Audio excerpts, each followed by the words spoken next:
Cette convention de partenariat a été signée par Patrick Bini, le directeur du centre hospitalier Princesse Grace, et le doyen de l'université de Pennsylvanie, Larry Jameson, en présence du prince Albert II. Cette convention est la concrétisation de plusieurs années de travail.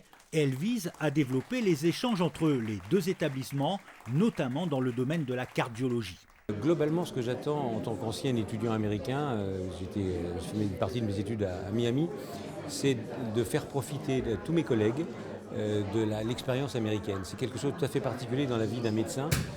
Quand on est allé se former aux États-Unis, quand on y retourne, et on y va périodiquement, tous les médecins y vont pour des congrès, et quand on y retourne et qu'on va travailler dans une grande université américaine comme UPenn, c'est une expérience absolument incroyable, la façon dont ils sont organisés, la façon dont ils analysent les cas cliniques, les conclusions qu'ils en tirent, les examens, la démarche clinique, le raisonnement, tout est différent, extrêmement sophistiqué, rien n'est laissé au hasard.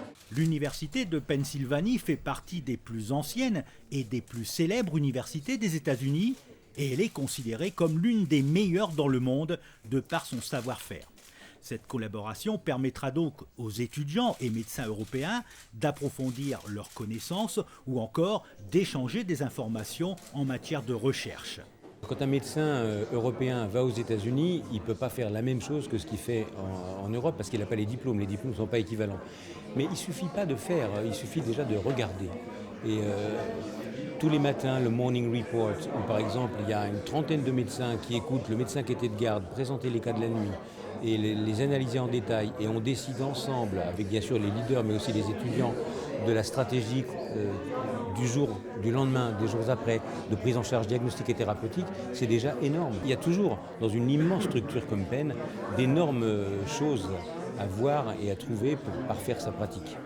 Et cette cérémonie a été remplie d'émotions lorsque Patrick Bini a rappelé que la princesse Grace, qui a tant marqué la principauté, est native de Philadelphie, en Pennsylvanie.